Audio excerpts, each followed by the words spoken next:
Yes, let's move on because, Let's move on. Jacksonville played the defending state champions in the U19s level, hosted Boca this week, and Boca came away with a bit of a surprise victory. Boca had struggled against Key Biscayne a couple of weeks ago and then defeated Wellington at home, but took the 5-hour trip up to Jacks and took away a 20-point victory. But we will talk to the losing coach, who obviously defending state champion still for the time being, Aaron Church. Let's bring him in. Hi, Aaron. Let's bring Aaron in there. Aaron, how are we doing this evening? I'm doing fine, doing good. Thanks for joining us. Yeah. Thank you for the patience. Yeah, first of all, congratulations on the state championship last year. Jacksonville, a relatively new team, right? Yeah. This is our 5th year as an organization for the Wolverines anyway. So we're still kind of new in that state championship team.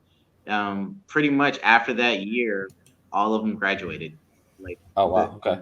Starting team and the subs. We started from scratch all over again in 2020, then COVID hit. So it's just oh man, okay. Now we're starting from scratch again.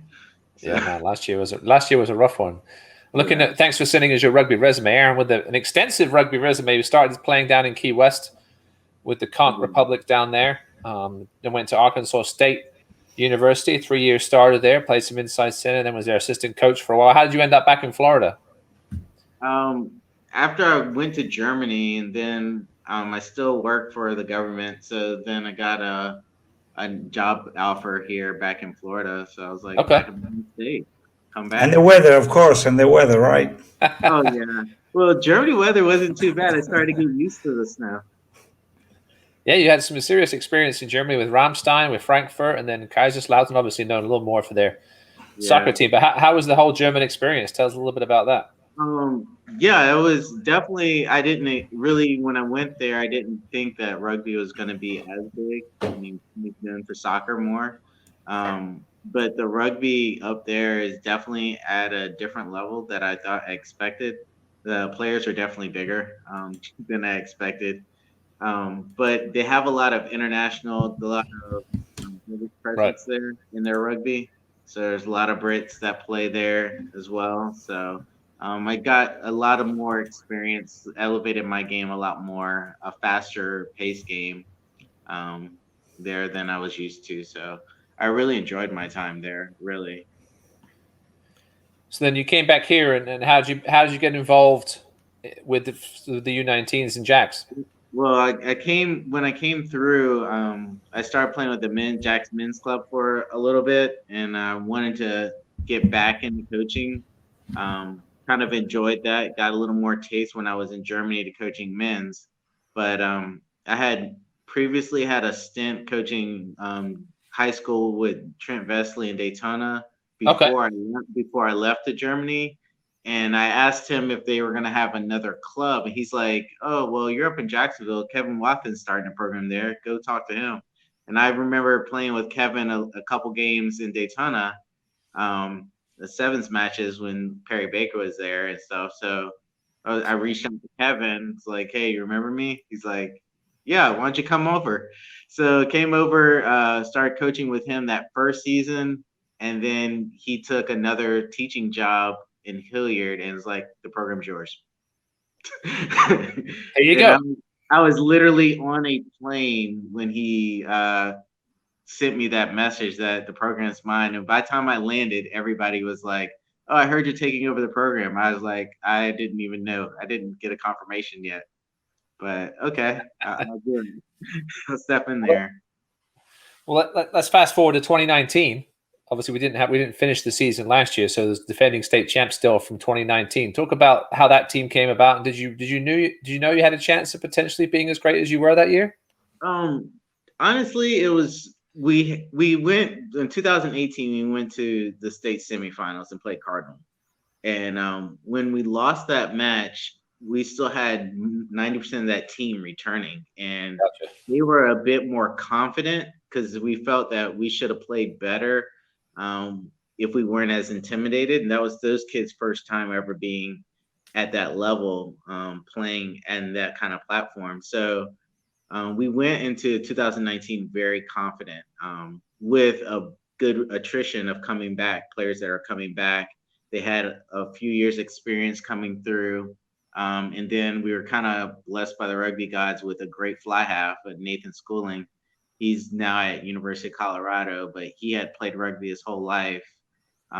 He's one of our biggest kids, and literally when we played that, he was 16, Oh, wow. 2019, and still bigger than all our other kids, but great rugby IQ, and he was a good leader on that team. So, we took one game. We're kind of like Gavin does, like you take one game 1 week at a time. Looking at the schedule, it was a good progression. Each game we're looking to develop more and more. We knew competition was going to keep getting tougher and tougher. And as I saw the team kind of blossom, I know the confidence level got up. The rugby experience, rugby IQ got up. And pretty much midway through the season, we knew we were going to make a good run for state. Now, let's talk about Jacksonville as some of the recruiting challenges perhaps up there. Obviously, football in Florida is king. It's sort of part of it is convincing those high school football coaches that rugby is a good thing for their football players. But talk about some of the challenges you faced as the Jacksonville coach. Definitely the size of Jacksonville. I mean, it's still big. Yes. Yeah, it's crazy big. We get some schools where the kids are driving 45 to an hour just to get to practice, and the coaches have to go pick the kids up to make sure, because they don't have transportation. And we get kids from all over Jacksonville, even though we have a good selection of schools. There's like 60 plus schools in our county. So recruiting, I have to literally like take off my lunch break, I'm going to this school. Take off lunch break, I'm going to that school. And we offer like rugby tackling clinics to football teams just to get on their good side. So they'll let us actually talk to their players after the clinic. Right. So that's how, do a little trade-off to get. And my goal usually is to get 2 kids per school. And if I get 1, I'm happy. And every now and then I hit a gold mine of getting 5. And it might be from that one school, and then we branch out a little bit more. But it's more or less the area size, getting them all there, and trying to convince football coaches that we're not stealing their kids. Well, you are lucky that the 2 seasons don't run concurrent to each other. Obviously, football in the fall and rugby into winter. And I'm sure once these football coaches see how you can help them, especially on the tackling side of things, as you said, and obviously winning a state championship helps the recruiting as well, I assume.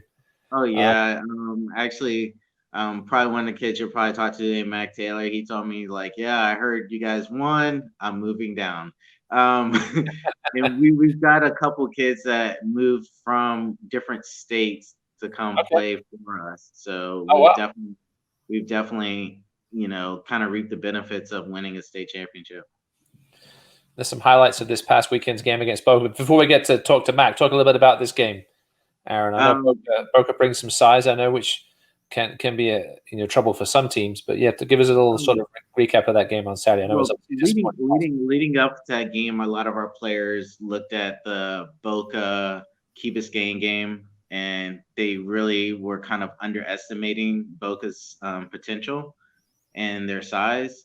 Yeah, of course, you don't know how big anybody is on film, but we had a really bad week of practices and not focusing. They got complacent after the Tampa game, because Tampa's a really big side, really good side as well. So we weren't as focused as we should have been leading up to this Boca game. And Boca has a really great squad, and those guys have a lot of experience, played together, and some really good talent, really good size. And they came out really firing, ready to win, and we didn't execute our game plan how we needed to. Well, I hope the boys learn from the defeat. Yeah, Boca's got some serious numbers. Well, let's bring in the aforementioned Mac Taylor. Okay. I'm gonna share my phone. Here you go. That works. Mac, how are we doing? Welcome to the show. Good. How are you? Tell us a little about yourself and some of your rugby and sporting history. Yeah, well, I was always a soccer player growing up. And Terrible sport. All right, go on. Yeah, I got bored of soccer, and my parents were kind of like, yeah, just pick a new sport. And yeah, I guess I just picked rugby and found rugby club in New York where I used to live, and played there for a few years.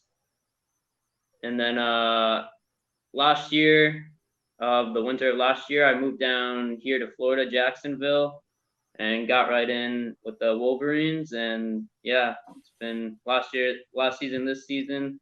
It's been how it's been. Really And good. what position do you play? Fly half. Another fly half. Someone Yep.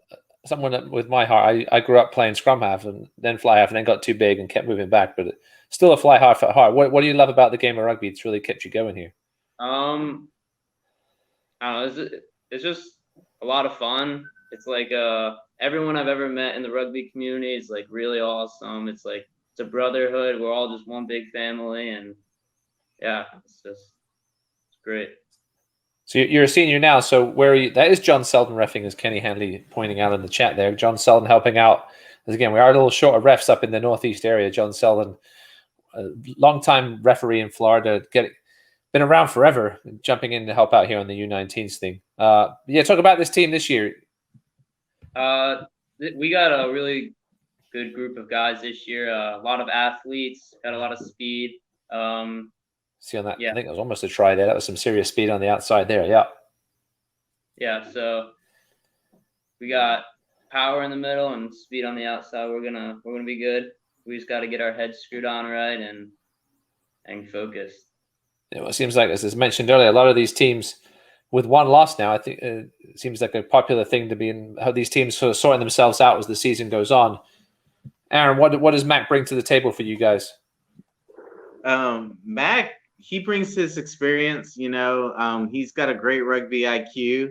He's literally calm most of the time under pressure. I'm probably too calm. Like, gotta wake him up. Are you still alive? You good?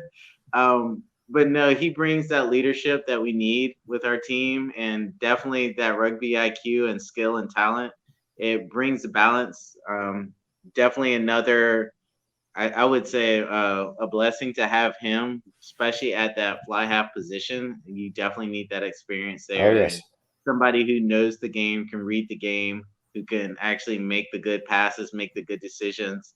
And he's multi-talented, so if I ever go down a scrum half, he knows how to just fill in there immediately. He knows to fill in there for that first receiver if need be. Like, at any point in a game, he knows how to fill in and plug in holes with that rugby knowledge. Yeah, watching some highlights here from the game this past week, and some good ball movement both sides. Mac, where are you going to continue your rugby career next year? I'm not too sure yet. Yeah. Good stuff. Plenty of time to figure that out. It's only February. Yep. It's like a beautiful day up in Jacksonville. Yeah, I'd say we've had quite a few colleges come up this way. Definitely, ISCC made a huge visit, and now Jake is over at Arkansas State, and he has. That's right. So he already told me in March when he gets settled in, he's going to make some calls here. To pick up several players. We did Zoom calls with AIC and Anderson Brodas, and a couple of these other universities are constantly chirping at what we have. So I could see several of our kids going off to different areas. Yeah, listen, Florida has been a sleeping giant over the years when it's come to the youth rugby, and we're now just starting to make some real noise on the national stage. I know, talking to the U18 coach, Brendan Keane, he's interested in really getting to see some of the Florida kids that are out there and potentially getting them on the USA scene. And Jacksonville producing great talent, as obviously shown by the 2019 state championship. Well, thanks, guys. Appreciate you joining us this evening. Good luck the rest of the way. Perhaps we'll see you looking to defend your title down the road. All right. Thank you. Good stuff there from the guys from Jacksonville. We like to cover all corners of the state, Charlie. We're making our way around. We can't fill our episodes too much, so we'll certainly get to the West Coast as well over the next few weeks.